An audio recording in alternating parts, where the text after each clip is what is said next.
O que eu quero fazer nesse vídeo é te passar uma noção do que é o espaço amostral. E eu espero que seja uma ideia bem direta, bem tranquila, pois o espaço amostral nada mais é, por exemplo, se você estiver fazendo uma tentativa de alguma coisa, calculando uma probabilidade. O espaço amostral, então, ele é o conjunto de todas as possibilidades, é isso aí. Um exemplo bem simples aqui, ó, que eu posso te dar é de jogar uma moeda. Então aqui, eu vou botar aqui jogar moeda. Qual é o espaço amostral dos possíveis resultados de se jogar uma moeda? Ora, você pode ter cara, que eu vou colocar CA, ou coroa, que eu vou colocar CO, beleza? E isso aqui é o espaço amostral, nada mais do que isso. Claro, nesse caso é o espaço amostral de se jogar uma moeda, cara ou coroa. E aí, se você considerar que essas duas jogadas aqui são igualmente possíveis, você pode me dizer qual é a probabilidade de eu conseguir uma cara, por exemplo. Ora, é 1 em 2. E nesse caso, então, eu poderia fazer até uma distribuição aqui de probabilidades, pois eu sei que eles são resultados igualmente possíveis de acontecer, então poderiam estar numa distribuição aí de probabilidades. E, portanto, o espaço amostral ele é muito importante quando você tem aí eventos que são igualmente possíveis de acontecer, como no caso de jogar uma moeda, sair cara ou sair coroa. Mas esse espaço amostral aqui, de cara ou coroa, é um espaço bem simples, né? Vamos tornar as coisas um pouquinho mais interessantes. Vou colocar isso aqui para separar um pouquinho, tá? E vamos imaginar, então, uma padaria. E nessa padaria tem 3 sabores diferentes de cupcake. Mas não só 3 diferentes sabores, como 3 diferentes tamanhos de cupcake. É isso aí. E, portanto, deixa eu escrever isso daqui, ó. Eu tenho aqui os sabores, tá? Nessa padaria de cupcakes. Digamos que eu tenho o sabor chocolate. Digamos que nós temos também um outro sabor, sei lá, morango. E um outro sabor, um terceiro sabor aqui, digamos, de baunilha. E esses cupcakes vêm também em diferentes tamanhos. Tá? Então, digamos que nós tenhamos aqui o tamanho pequeno, o tamanho médio e o tamanho grande. Portanto, temos aí, ó, essas possibilidades para os cupcakes. Portanto, cada um desses sabores vem em cada um desses tamanhos, ou podemos pensar também que cada um desses tamanhos vem com cada um desses sabores.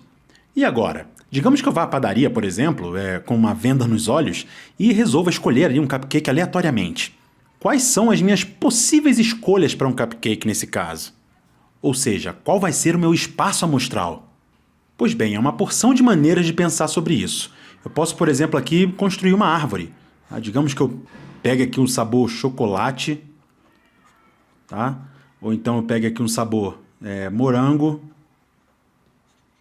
ou ainda o sabor baunilha. E agora, para cada um desses sabores ali, eu tenho tamanhos diferentes. Então, digamos aqui, ó, pequeno, médio e grande. Ou pequeno, médio e grande aqui também para o de morango. E pequeno, médio e grande para o sabor baunilha. Portanto, PMG, pequeno, médio, grande, beleza? E como você pode perceber, nós temos no total aqui, ó, 9 possibilidades para eu escolher. Por exemplo, se eu pegar aqui um de chocolate, eu posso pegar um tamanho médio. Ou então, se eu pegar de baunilha, eu posso pegar, digamos, sei lá, um tamanho grande. Então, tem 9 possibilidades. E eu posso pensar também da outra forma, no contrário, ou seja, de pegar os tamanhos aqui, ó, digamos, pequeno, médio e grande. E aí, para cada um desses tamanhos, pegar, então, os sabores. Então, vou botar só a primeira letra ali dos sabores, tá? Então, digamos, chocolate, morango e baunilha. Também no tamanho médio aqui eu posso ter chocolate, posso ter morango, posso ter baunilha. E no tamanho grande posso ter chocolate, posso ter morango e posso ter baunilha. É ou não é? Só vamos tomar cuidado aqui, ó, porque o M de morango é diferente do M do tamanho médio, beleza? Esse M de verde aqui é do tamanho médio e esse M nessa cor meio rosa aqui é o M de morango, tranquilo? Então, por exemplo aqui, ó, vamos comparar. Aqui eu peguei um chocolate tamanho médio. Onde estaria esse correspondente aqui embaixo? Ó? Tamanho médio, sabor, chocolate. Seria esse aqui. E aqui, ó, peguei um baunilha grande. Então aqui, ó, seria um tamanho grande, baunilha, seria esse B aqui. E então, dessa maneira, eu consegui desenhar o espaço amostral e descobri então que tenho 9 possibilidades para poder escolher aí, tanto o sabor quanto no tamanho, um desses cupcakes. Uma outra maneira de eu construir esse espaço amostral aqui é fazer uma tabela, por exemplo. Olha só, digamos que eu coloque aqui os sabores: chocolate, morango e baunilha, tá? Nesse eixo horizontal. E no eixo vertical, digamos que eu coloque ali os tamanhos. Então, tamanho pequeno, médio e grande, beleza? E para facilitar a visualização aqui, ó, posso até fazer um gradeado aqui, né, desse jeito aqui, ó, certo? Que aí vai facilitar a nossa visualização. Olha aí. E agora? Agora eu posso pensar da seguinte maneira, olha só. Esse aqui vai ser o quê? Vai ser um chocolate pequeno. Ou seja, eu posso colocar aqui, ó, pequeno, tá? E o sabor chocolate. Tá claro? E esse aqui? Ora, mesma coisa. Esse aqui vai ser um pequeno morango. Então, eu vou botar aqui, ó, pequeno, tamanho pequeno e o sabor morango. E eu posso continuar fazendo isso se eu quiser, né? Olha só, nessa linha aqui vai ser tudo tamanho pequeno. Então aqui vai ser um pequeno, tá? E que sabor? Baunilha. Então aqui eu tenho pequeno baunilha, certo? Nessa linha aqui, só tamanhos pequenos. Nessa linha aqui, ó, eu só vou ter tamanhos médios, ou seja, médio chocolate, médio morango, médio baunilha. Aqui só os grandes, ó, grande chocolate, grande morango, grande baunilha. E, portanto, essa é uma outra maneira da gente analisar, então, como pode variar esses sabores junto com os tamanhos, certo? Mas ainda teria uma terceira maneira de fazer. Deixa eu baixar aqui para dar espaço, né? Por exemplo, aqui eu vou colocar os sabores, tá? E aqui do lado eu vou colocar, digamos, os tamanhos. Então, tem os sabores e os tamanhos. Então, ali, ó, digamos que eu tenha chocolate, tá? Então, vou ter 3 possíveis tamanhos para o chocolate, ou seja, eu posso ter chocolate pequeno, médio e grande. Da mesma forma, eu posso pensar para o morango, né? Então, morango aqui, ó, ter 3 opções para o morango. Eu tenho morango que pode ser pequeno, tem morango que pode ser médio e tem morango que pode ser grande.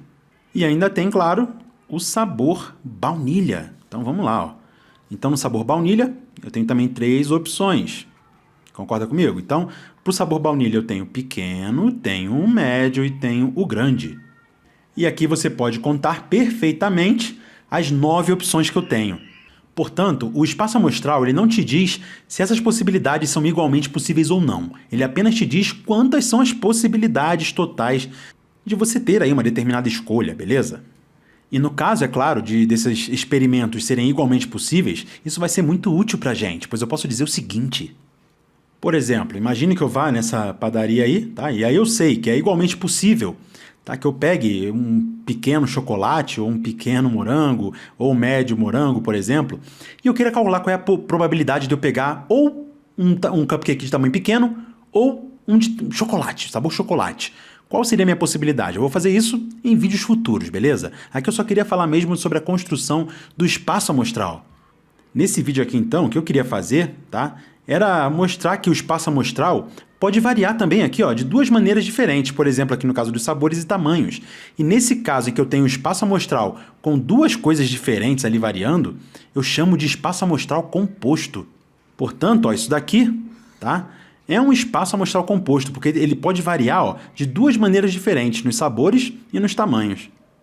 E é claro, tem espaços amostrais compostos aí que variam até em muito mais do que 2 informações. Até os próximos vídeos.